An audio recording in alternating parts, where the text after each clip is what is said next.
Hello, my name is Maggie Mullan. I am the retained architect for Liverpool Parish Church, and I'm here today to share some thoughts as part of the Easter Reflection series.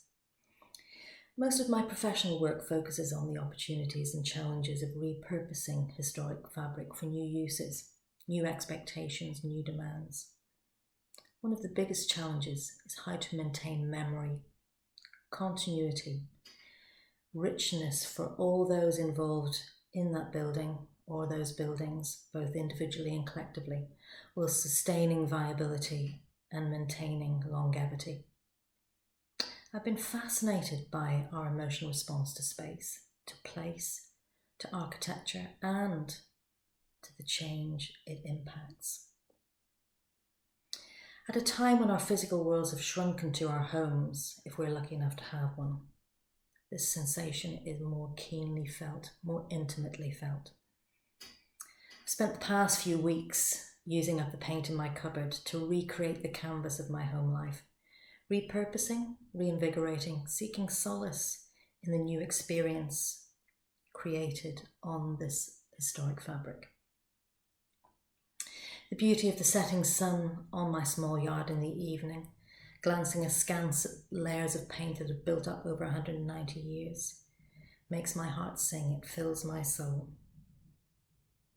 But even this description, I realise the paucity of my words. They don't do justice to the scene, to the beauty, albeit fleeting, to my emotional reverie.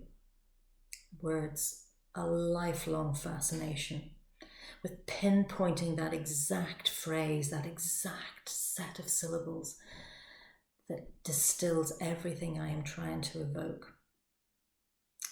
Words, the power to lead, to inspire, to comfort, to motivate, and at its worst, to destroy, to devastate, to demoralize.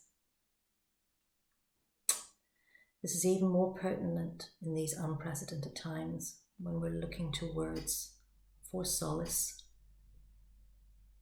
for guidance, politically, spiritually. We are isolated, internalized, unsure, fearful, yearning, grasping at any semblance of hope or normality. Yet more powerful indeed is the space between the words, the space our heads and our hearts fill, just as in great architecture, the space created for us to colonize is much more powerful than the aesthetic carcass, much more potent. My companions in my solitude, as my teenage son has taken to his bed and is largely nocturnal, are my audiobooks, those words filling the gaps, feeding my soul. In the purest distillation, poetry has always been the most potent. Homeopathic almost, less being very much more. Poetry has always brought me solace, given me hope in the darkest of times.